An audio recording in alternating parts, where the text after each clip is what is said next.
Welcome to Ratchet Book Club, where we read hood classics and good classics. I'm Derek. 916-633-1537, ratchetandratchet@gmail.com, Ratchet Book Club on Twitter, Ratchet Book Club on Facebook. Chapter 12. Lavender. In the middle of the first week of Matilda's first term, Miss Honey said to the class, "I have some important news for you, so listen carefully. You too, Matilda. Put that book down for a moment and pay attention." Small, eager faces looked up and listened. "It is the headmistress's custom," Miss Honey went on, "to take over the class for one period each week. She does this with every class in the school, and each class has a fixed day and fixed time. Ours is always 2 o'clock on Thursday afternoons, immediately after lunch. So tomorrow at 2 o'clock, Miss Trunchbull will be taking over for me for one lesson. I shall be here as well, of course, but only as a silent witness. Is that understood?" "Yes, Miss Honey," they chirruped. "A word of warning to you all," Miss Honey said. "The headmistress is very strict about everything. Make sure your clothes are clean, your faces are clean, and your hands are clean. Speak only when spoken to. When she asks you a question, stand up at once before you answer it. Never argue with her. Never answer back. Never try to be funny. If you do, you'll make her angry, and when the headmistress gets angry, you had better watch out." "You can say that again," Lavender murmured. "I'm quite sure," Miss Honey said, "that she'll be testing you on what you've learned this week, which is your 2 times table. So I strongly advise you to swat it up when you get home tonight. Get your mother or father to hear you on it." "What else will she test us on?" someone asked. "Spelling," Miss Honey said. "Try to remember everything you've learned these last few days. And one more thing. A jug of water and a glass must always be on the table here when the headmistress comes in. She never takes a lesson without that. Now who will be responsible for seeing that it's there?" "I will," Lavender said at once.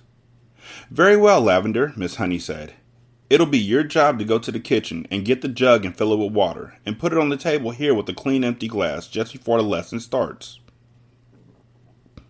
"What if the jug's not in the kitchen?" Lavender asked. "There are a dozen headmistresses' jugs and glasses in the kitchen," Miss Honey said. "They're used all over the school." "I won't forget," Lavender said. "I promise I won't." Already Lavender's scheming mind was going over the possibilities that this water jug job had opened up for her. She longed to do something truly heroic. She admired the older girl Hortensia to distraction for the daring deed she had performed in the school. She also admired Matilda, who had sworn her to secrecy about the parrot job she had brought off at home, and also the great hair oil switch which had bleached her father's hair. It was her turn now to become a heroine if only she could come up with a brilliant plot. On the way home from school that afternoon, she began to mull over the various possibilities. And when at last the germ of a brilliant idea hit her, she began to expand on it, and lay her plans with the same kind of care the Duke of Wellington had done before the Battle of Waterloo. Admittedly, the enemy on this occasion was not Napoleon, but you never would have got anyone at Cruncham Hall to admit that the headmistress was a less formidable foe than the famous Frenchman. Great skill would have to be exercised, Lavender told herself, and great secrecy observed if she was to come out of this exploit alive. There was a muddy pond at the bottom of Lavender's garden, and this was the home of a colony of newts. The newt, although fairly common in English ponds, is not often seen by ordinary people because it is a shy and murky creature. It is an incredibly ugly, gruesome-looking animal, rather like a baby crocodile but with a shorter head. It's quite harmless, but doesn't look it. It's about 6 inches long and very slimy, with a greenish-gray skin on top and an orange-colored belly underneath. It is, in fact, an amphibian, which can live in or out of water. That evening, Lavender went to the bottom of the garden, determined to catch a newt. They're swiftly moving creatures and not easy to get hold of. She lay on the bank for a long time, waiting patiently until she spotted a whopper. Then, using her school hat as a net, she swooped and caught it. She had lined her pencil box with pondweed, ready to receive the creature, but she discovered that it wasn't easy to get the newt out of the hat and into the pencil box. It wriggled and squirmed like quicksilver, and apart from that, the box was only long enough to take it. When she did get it in at last, she had to be careful not to trap its tail in the lid when she slid it closed. A boy next door called Rupert Entwistle had told her that if you chopped off a newt's tail, the tail stayed alive and grew into another newt 10 times bigger than the first one. It could be the size of an alligator. Lavender didn't quite believe that, but she wasn't prepared to risk it happening. Eventually, she managed to slide the lid of her pencil box right home, and the newt was hers. Then, on second thoughts, she opened the lid just the tiniest fraction so the creature could breathe. The next day, she carried her secret weapon to school in her satchel. She was tingling with excitement. She was longing to tell Matilda about her plan of battle. In fact, she wanted to tell the whole class. But she finally decided to tell nobody. It was better that way, because then no one, even when put under the most severe torture, would be able to name her as the culprit. Lunchtime came. Today it was sausages and baked beans, Lavender's favorite, but she couldn't eat it. "Are you feeling all right, Lavender?" Miss Honey asked from the head of the table. "I had such a huge breakfast," Lavender said. "I really couldn't eat a thing." Immediately after lunch, she dashed off to the kitchen and found one of the Trunchbull's famous jugs. It was a large, bulging thing made of blue glazed pottery. Lavender filled it half full of water and carried it, together with the glass, into the classroom and set it on the teacher's table. The classroom was still empty. Quick as a flash, Lavender got her pencil box from her satchel and slid open the lid just a tiny bit. The newt was laying quite still. With great care, she held the box over the neck of the jug and pulled the lid fully open and tipped the newt in. There was a plop as it landed in the water. Then it thrashed about wildly for a few seconds before settling down. And now, to make the newt feel more at home, Lavender decided to give it all the pondweed from the pencil box as well. The deed was done. All was ready. Lavender put her pencils back into the rather damp pencil box and returned it to its correct place on her own desk. Then she went out and joined the others in the playground until it was time for a lesson to begin. Chapter 13. The Weekly Test. At 2 o'clock sharp, the class assembled, including Miss Honey, who noted that the jug of water and the glass were in the proper place. Then she took up a position standing right in the back. Everyone waited. Suddenly, in marched the gigantic figure of the headmistress in her belted smock and green breeches. "Good afternoon, children," she barked. "Good afternoon, Miss Trunchbull," they chirruped. The headmistress stood before the class, legs apart, hands on hips, glaring at the small boys and girls who sat nervously at their desks in front of her. "Not a very pretty sight," she said. Her expression was one of utter distaste, as though she was looking at something a dog had done in the middle of the floor. "What a bunch of nauseating little warts you are." Everyone had the sense to stay silent. "It makes me vomit," she went on, "to think that I'm going to have to put up with a load of garbage like you in my school for the next 6 years. I can see that I'm going to have to expel as many as you as possible as soon as possible to save myself from going around the bend." She paused and snorted several times. It was a curious noise. You can hear the same sort of thing if you walk through a riding stable when the horses are being fed. "I suppose," she went on, "your mothers and fathers tell you you're wonderful. Well, I'm here to tell you the opposite, and you'd better believe me. Stand up, everybody." They all quickly got to their feet. "Now put your hands out in front of you, and as I walk past, I want you to turn them over so I can see if they're clean on both sides." The Trunchbull began a slow march along the rows of desks, inspecting the hands. All went well until she came to a small boy in the second row. "What is your name?" she barked. "Nigel," the boy said. "Nigel what?" "Nigel Hicks," the boy said. "Nigel Hicks what?" the Trunchbull bellowed. She bellowed so loud she nearly blew the little chap out the window. "That's it," Nigel said, "unless you want my middle name as well." He was a brave little fellow, and one could see that he was trying not to be scared by the Gorgon who towered above him. "I do not want your middle names, you blister," the Gorgon bellowed. "What is my name?" "Miss Trunchbull," Nigel said. "Then use it when you address me. Now then, let's try again. What is your name?" "Nigel Hicks, Miss Trunchbull," Nigel said. "That's better," the Trunchbull said. "Your hands are filthy, Nigel. When did you last wash them?" "Well, let me think," Nigel said. "That's rather difficult to remember exactly. It could have been yesterday, or it could have been the day before." The Trunchbull's whole body and face seemed to swell up as though she was being inflated by a bicycle pump. "I knew it," she bellowed. "I knew it as soon as I saw you that you were nothing but a piece of filth. What's your father's job, a sewage worker?" "He's a doctor," Nigel said, "and a jolly good one. He says we're all so covered with bugs anyway that a bit of extra dirt never hurts anyone." This is me talking. I'm certain that Nigel's father also tells him he only has to bathe once a week. He probably also was anti-vax. "I'm glad he's not my doctor," the Trunchbull said. "And why, might I ask, is there a baked bean on the front of your shirt?" "We had them for lunch, Miss Trunchbull." "And do you usually put your lunch on the front of your shirt, Nigel? Is that what this famous doctor father of yours taught you to do?" "Baked beans are hard to eat, Miss Trunchbull. They keep falling off my fork." "You are disgusting," the Trunchbull bellowed. "You are a walking germ factory. I don't want to see any more of you today. Go and stand in the corner on one leg with your face to the wall."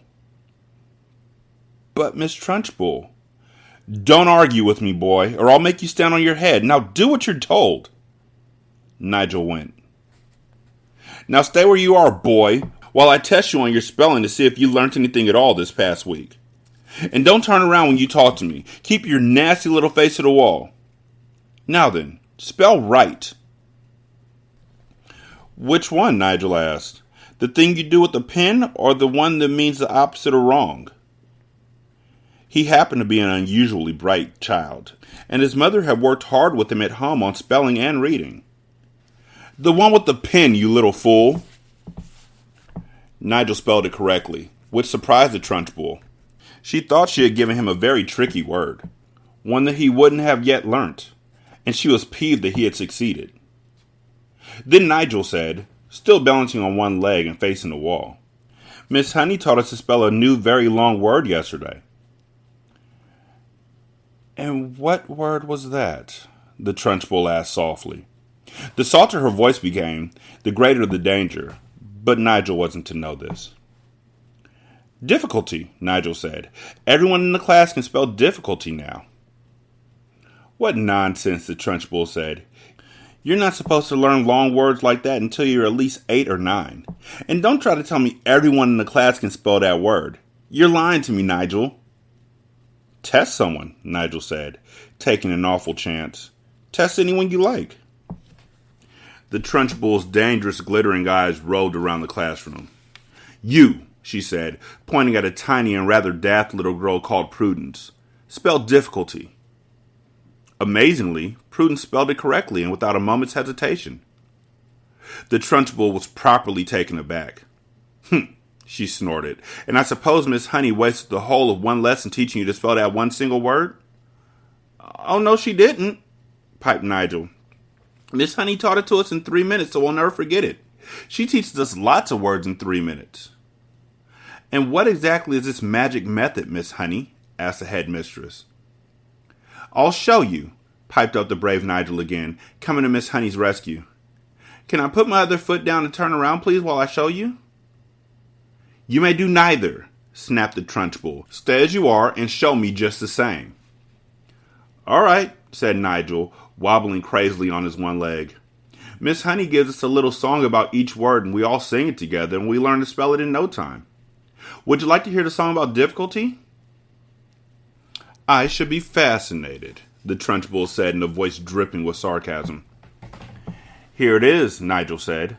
"Mrs. D, Mrs. I, Mrs. F, F, I, Mrs. C, Mrs. U, Mrs. L, T, Y."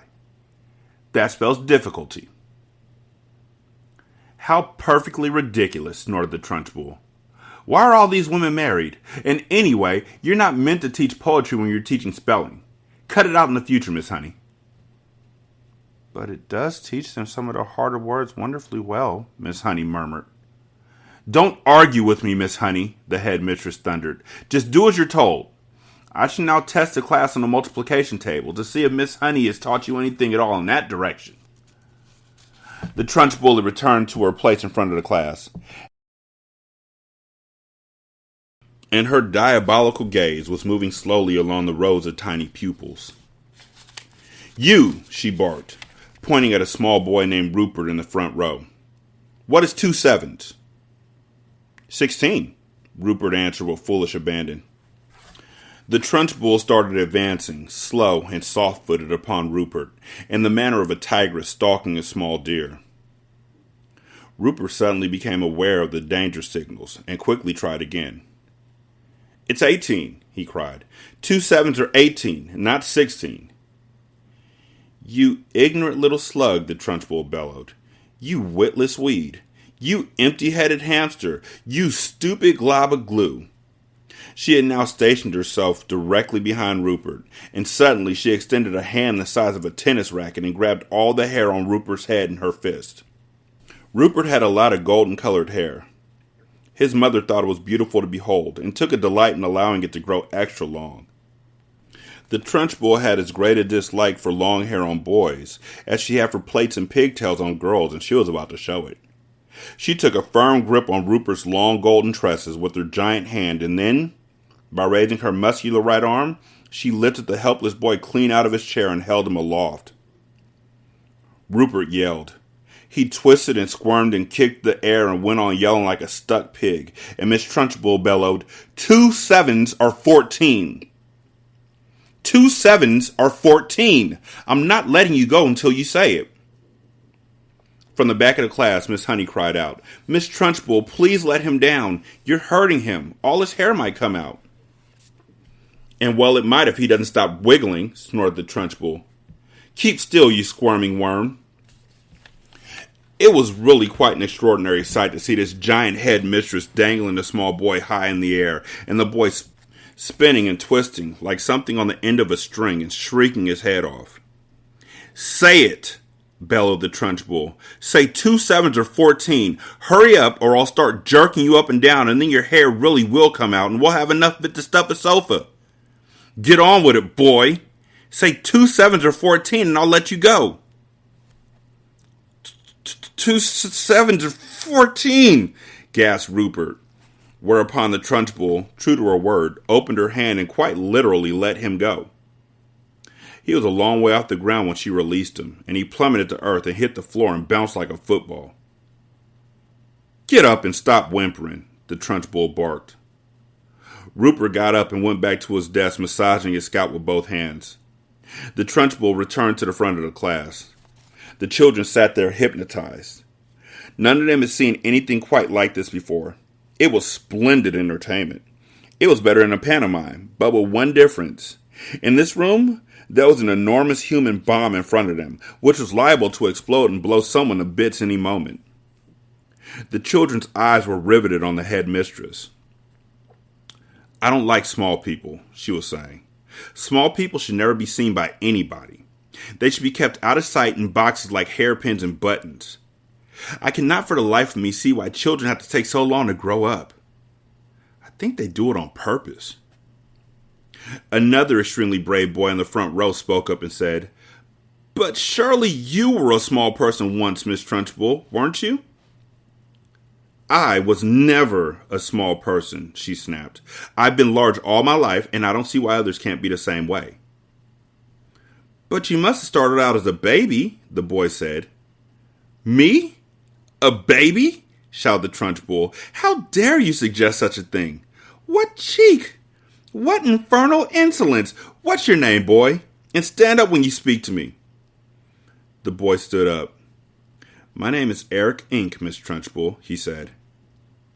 Eric what? The Trunchbull shouted. Ink, the boy said. Don't be an ass, boy. There is no such name. Look in the phone book, Eric said. You'll see my father there under ink. Very well then, the Trunchbull said. You may be ink, young man, but let me tell you something. You're not indelible. I'll very soon rub you out if you try getting clever with me. Spell what? I don't understand, Eric said. What do you want me to spell? Spell what, you idiot? Spell the word what? W-O-T, Eric said, answering too quickly. There was a nasty silence. I'll give you one more chance, the Trunchbull said, not moving. Ah, yes, I know, Eric said. It's got an H in it. W-H-O-T. It's easy. In 2 large strides, the Trunchbull was behind Eric's desk, and there she stood, a pillar of doom towering over the helpless boy. Eric glanced fearfully back over his shoulder at the monster. I was right, wasn't I? He murmured nervously. You were wrong, the Trunchbull barked. In fact, you strike me as the sort of poisonous little pockmark that will always be wrong. You sit wrong. You look wrong. You speak wrong. You are wrong all around. I will give you one more chance to be right. Spell what? Eric hesitated. Then he said very slowly, it's not W-O-T, and it's not W-H-O-T. Ah, I know. It must be W-H-O-T-T.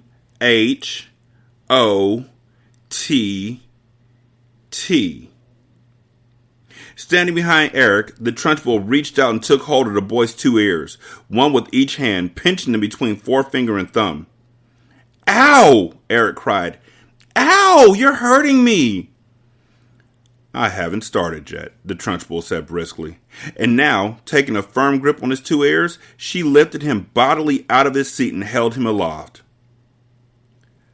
Like Rupert before him, Eric squealed the house down. From the back of the classroom, Miss Honey cried out, Miss Trunchbull, don't! Please let him go. His ears might come off. They'll never come off, the Trunchbull shouted back. I've learned through long experience, Miss Honey, that the ears of small boys are stuck very firmly to their heads. Let him go, Miss Trunchbull, please, begged Miss Honey. You could damage him. You really could. You could wrench them right off. Ears never come off, the Trunchbull shouted. They stretch most marvelously, like these are doing now, but I can assure you they never come off. Eric was squealing louder than ever and pedaling the air with his legs. Matilda had never seen a boy, or anyone else for that matter, held aloft by his ears alone. Like Miss Honey, she felt sure both ears were going to come off at any moment with all the weight that was on them. The Trunchbull was shouting. The word what is spelled W-H-A-T. Now spell it, you little wart. Eric didn't hesitate.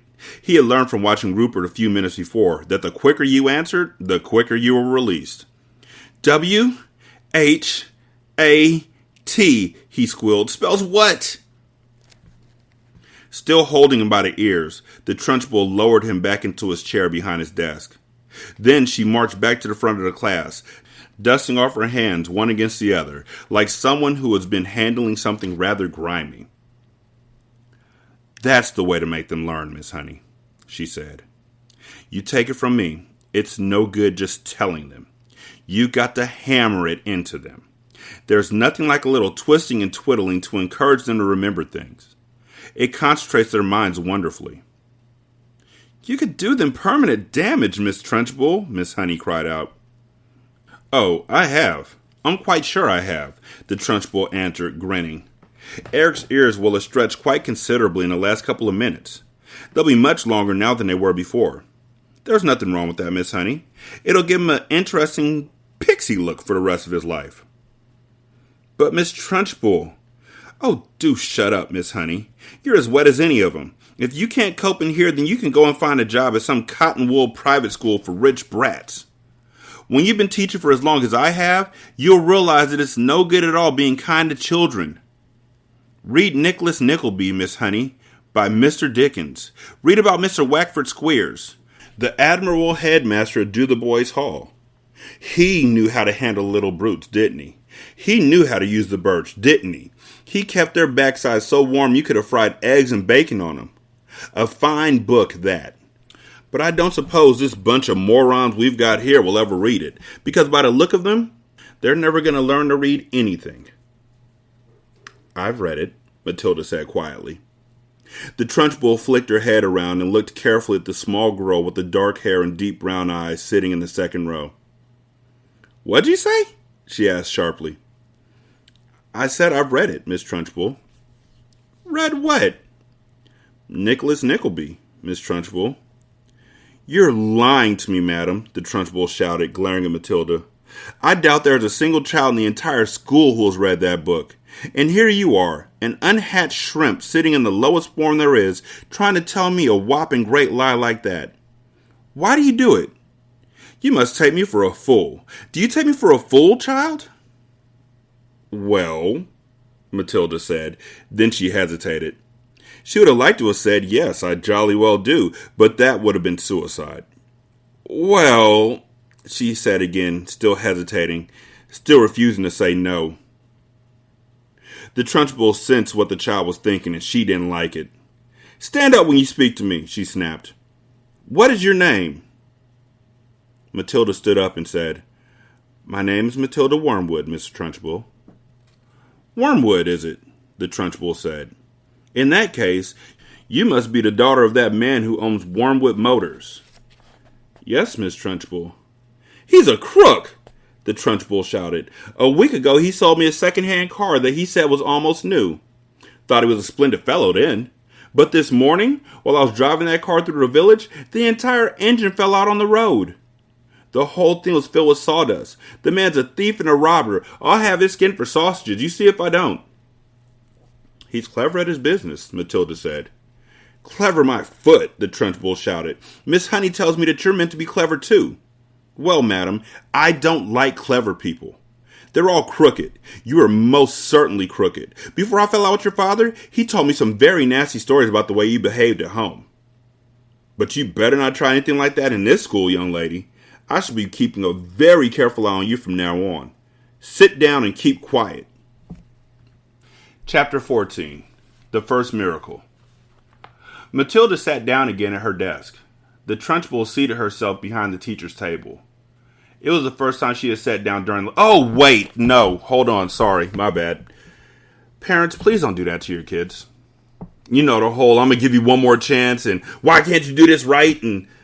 The word is this, especially like first graders, kindergartners, people who are just learning how to read, standing over their back and screaming at them, you know this word, is only going to freak them out more. Trust me. Telling them that they know something is unfair. The way I look at something is just because you know something, just because you know what 2 plus 2 is and it's easy for you because you've done it your whole life does not mean that this 5-year-old is able to grasp it nearly as quickly. Spelling. Geography, all these things that you have had the opportunity to know for years, they are learning for the very first time. So please have grace. Okay, back to the book. Chapter 14, The First Miracle. Matilda sat down again at her desk. The Trunchbull seated herself behind the teacher's table. It was the first time she had sat down during the lesson. Then she reached out a hand and took hold of her water jug.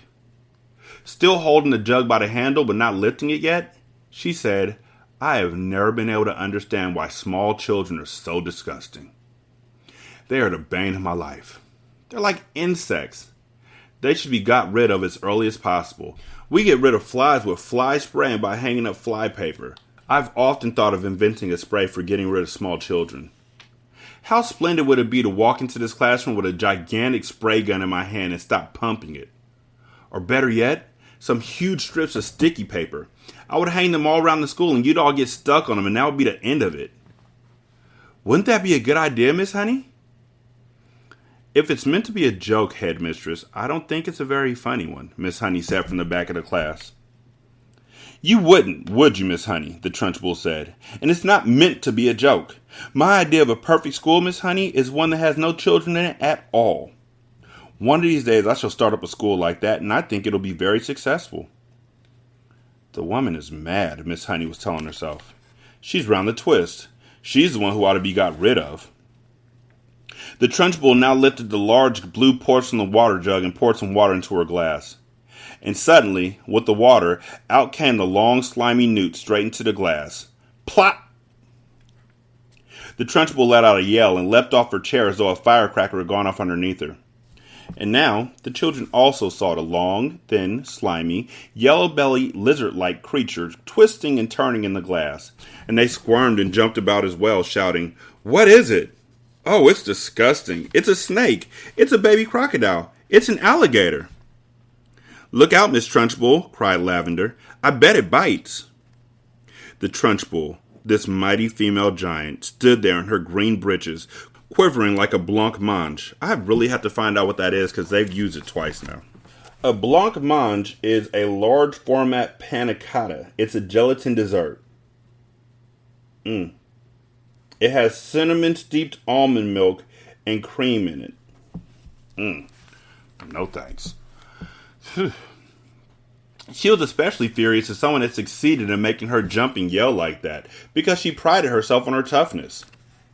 She stared at the creature twisting and wriggling in the glass. Curiously enough, she had never seen a newt before. Natural history was not her strong point. She hadn't the faintest idea what this thing was.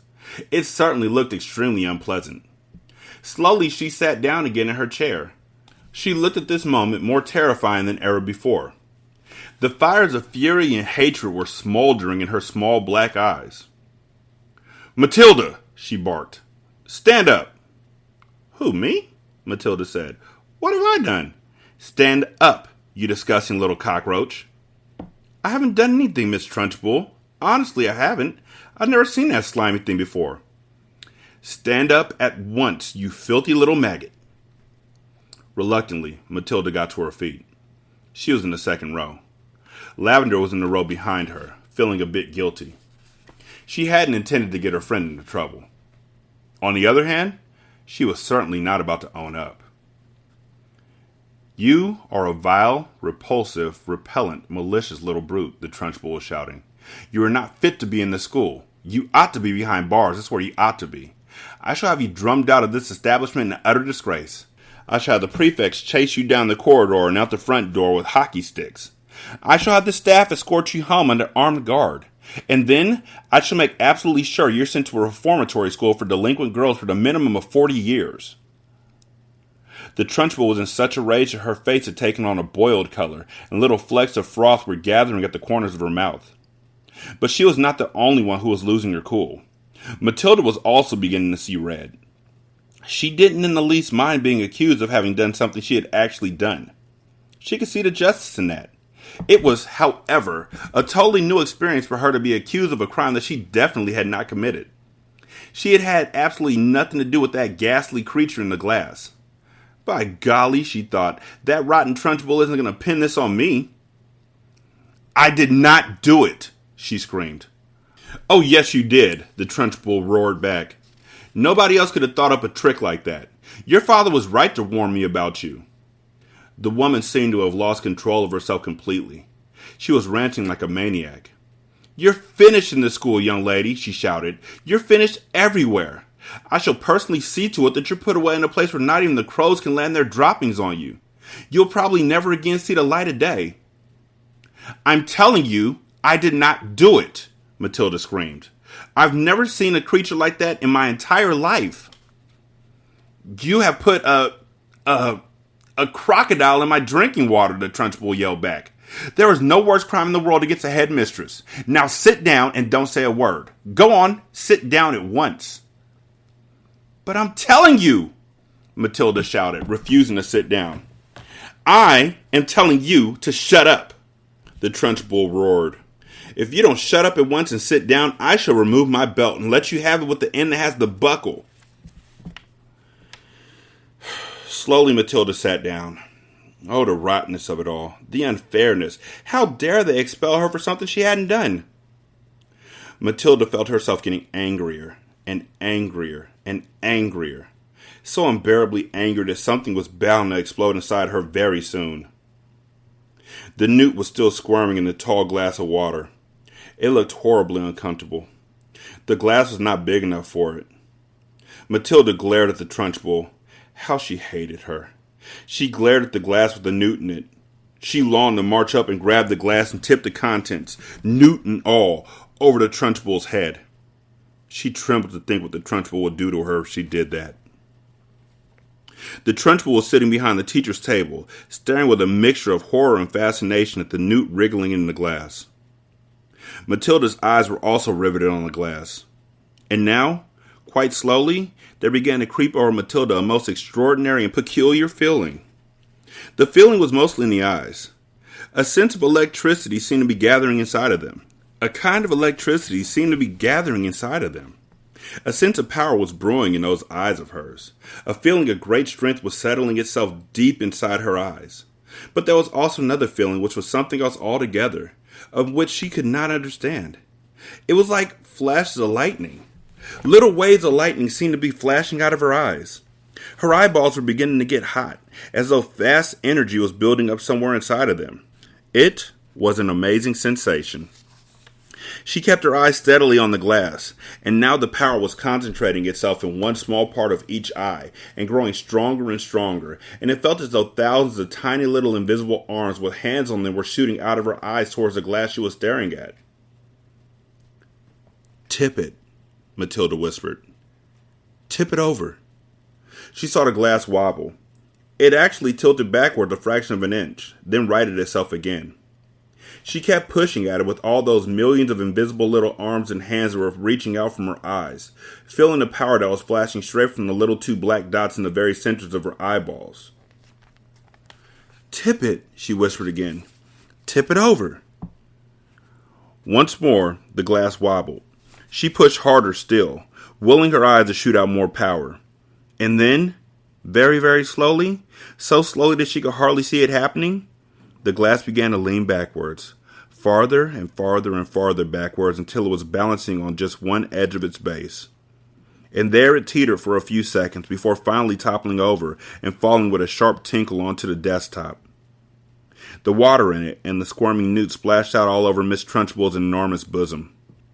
The headmistress let out a yell that must have rattled every window pane in the building, and for the second time in the last 5 minutes, she shot out of her chair like a rocket.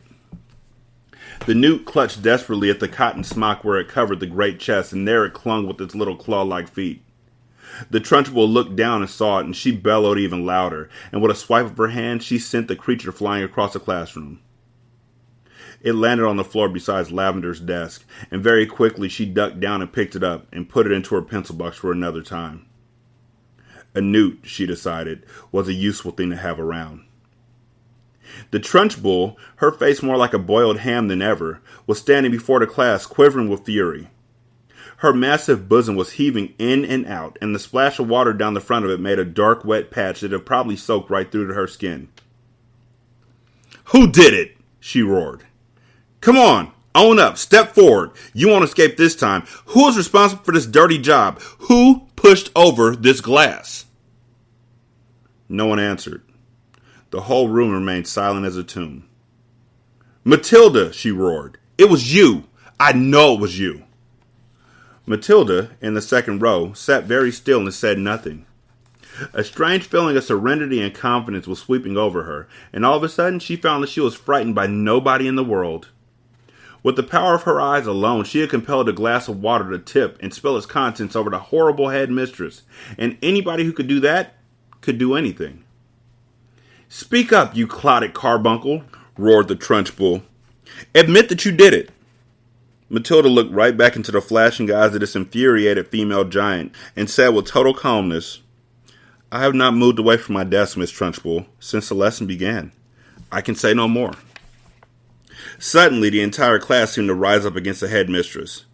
"She didn't move," they cried out. "Matilda didn't move. Nobody moved. You must have knocked it over yourself." "I most certainly did not knock it over myself," roared the Trunchbull. "How dare you suggest such a thing like that? Speak up, Miss Honey. You must have seen everything. Who knocked over my glass?" "None of the children did, Miss Trunchbull," Miss Honey answered. "I can vouch for it that nobody has moved from his or her desk all the time you've been here, except for Nigel, and he hasn't moved from his corner." Miss Trunchbull glared at Miss Honey. Miss Honey met her gaze without flinching. "I'm telling you the truth, headmistress," she said. "You must have knocked it over without knowing it. That sort of thing is easy to do." "I am fed up with you useless bunch of midgets," roared the Trunchbull. "I refuse to waste any more of my precious time in here." And with that, she marched out the classroom, slamming the door behind her. In the stunned silence that followed, Miss Honey walked up to the front of the class and stood behind her table. "Whew," she said. "I think we've had enough school for one day, don't you? The class is dismissed. You may all go out into the playground and wait for your parents to come and take you home." Chapter 15. The Second Miracle. Matilda did not join the rush to get out of the classroom. After all the other children had all disappeared, she remained at her desk, quiet and thoughtful. She knew she had to tell somebody about what had happened with the glass. She couldn't possibly keep a gigantic secret like that bottled up inside her. What she needed was just one person, one wise and sympathetic grown-up, who could help her to understand the meaning of this extraordinary happening. Neither her mother nor her father would be of any use at all. If they believed her story, and it was doubtful they would, they almost certainly would fail to realize what an astounding event it was that had taken place in the classroom that afternoon. On the spur of the moment, Matilda decided that the one person she would like to confide in was Miss Honey. Matilda and Miss Honey were now the only two left in the classroom. Miss Honey had seated herself at her table and was rifling through some papers. She looked up and said, "Well, Matilda, aren't you going outside with the others?" Matilda said, "Please, may I talk to you for a moment?" "Of course you may. What's troubling you?" "Something very peculiar has happened to me, Miss Honey." Miss Honey became instantly alert. Ever since the two disastrous meetings she had recently about Matilda, the first with the headmistress and the second with the dreadful Mr. and Mrs. Wormwood, Miss Honey had been thinking a great deal about this child and wondering how she could help her. And now, here was Matilda sitting in the classroom with a curiously exalted look on her face and asking if she could have a private talk. Miss Honey had never seen her looking so wide-eyed and peculiar before. "Yes, Matilda," she said. "Tell me what happened to you that's so peculiar." You need to find another word because you've used peculiar like 3 times in the last 3 sentences. 3 paragraphs. Okay. "Miss Trunchbull isn't going to expel me, is she?" Matilda asked. "Because it wasn't me who put the creature in her jug of water. I promise you it wasn't." "I know it wasn't," Miss Honey said. "Am I going to be expelled?" "I think not," Miss Honey said. "The headmistress simply got a little overexcited, that's all." "Good," Matilda said. "But that isn't what I want to talk to you about." "What do you want to talk to me about, Matilda?" "I want to talk to you about the glass of water with the creature in it," Matilda said. "You saw it spilling all over Miss Trunchbull, didn't you?" "I did indeed." "Well, Miss Honey, I didn't touch it. I never went near it." "I know you didn't," Miss Honey said. "You heard me telling the headmistress that it couldn't possibly have been you." "But it was me, Miss Honey," Matilda said. "That's exactly what I want to talk to you about." Miss Honey paused and looked carefully at the child. "I don't think I quite follow you," she said. "I got so angry at being accused of something I hadn't done that I made it happen." "You made what happen, Matilda?" "I made the glass tip over." "I still don't quite understand what you mean," Miss Honey said gently. "I did it with my eyes," Matilda said. "I was staring at it and wishing for it to tip, and then my eyes went all hot and funny, and some sort of power came out of them, and the glass just toppled over." Miss Honey continued to look steadily at Matilda through her steel-rimmed spectacles, and Matilda looked back at her just as steadily. "I'm still not following you," Miss Honey said. "Do you mean you actually willed the glass to tip over?" "Yes," Matilda said, "with my eyes." Miss Honey was silent for a moment.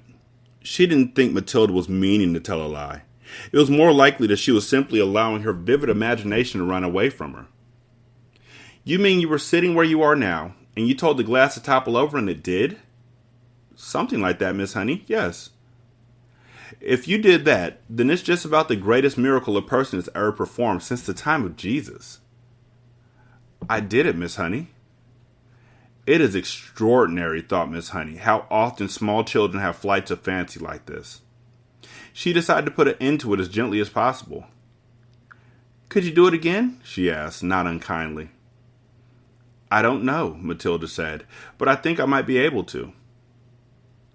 Miss Honey moved the now empty glass to the middle of the table. Should I put water in it? She asked, smiling a little. I don't think it matters, Matilda said. Very well then. Go ahead and tip it over. It may take some time. Take all the time you want, Miss Honey said. I'm in no hurry. Matilda, sitting in the second row about 10 feet away from Miss Honey, put her elbows on the desk and cupped her face in her hands. And this time she gave the order right at the beginning. Tip, glass, tip, she ordered. But her lips didn't move and she made no sound. She simply shouted the words inside of her head. And now she concentrated the whole of her mind and her brain and her will up into her eyes. And once again, but much more quickly than before, she felt the electricity gathering, and the power was beginning to surge, and the hotness was coming into the eyeballs. And then the millions of tiny invisible arms with hands on them were shooting out towards the glass. And without making any sound at all, she kept on shouting inside her head for the glass to go over. She saw a wobble. Then it tilted. Then it toppled right over and fell with a tinkle onto the tabletop, not 12 inches from Miss Honey's folded arms. Miss Honey's mouth dropped open and her eyes stretched so wide you could see the whites all round. She didn't say a word. She couldn't.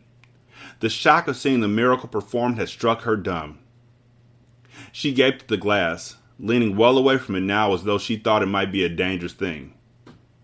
Then slowly she lifted her head and looked at Matilda. She saw the child white in the face, as white as paper, trembling all over, the eyes glazed, staring straight ahead and seeing nothing.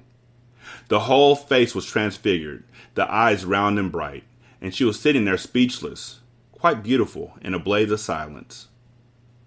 Miss Honey waited, trembling a little herself, and watching the child as she slowly stirred herself back into consciousness. Then suddenly, click, went her face into a look of seraphic calm. I'm all right, she said and smiled.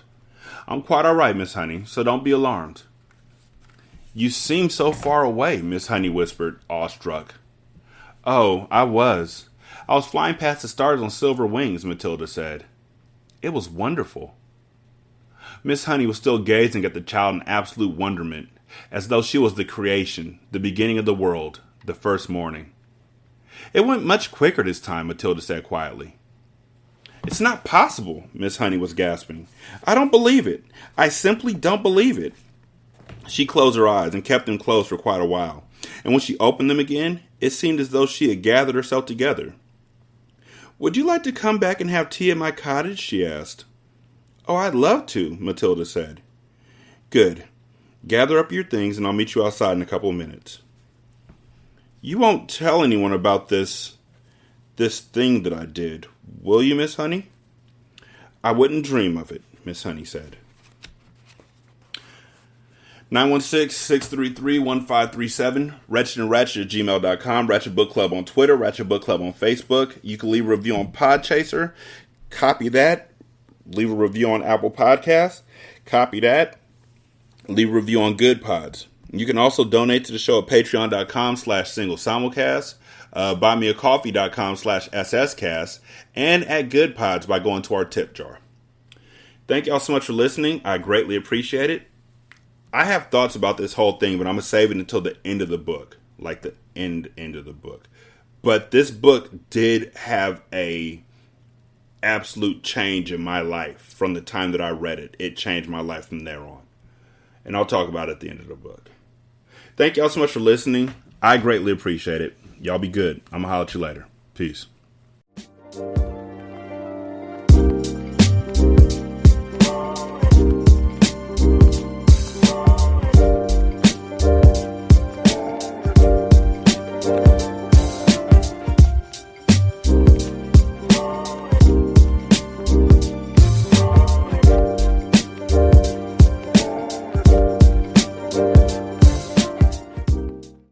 The intro and outro to Ratchet Book Club is by That Kid Garan, and it's called Goodbyes. You can email him at tkgbeats94@gmail.com for more information on how to lease this beat. This this single simulcast. Don't know by now that you slip.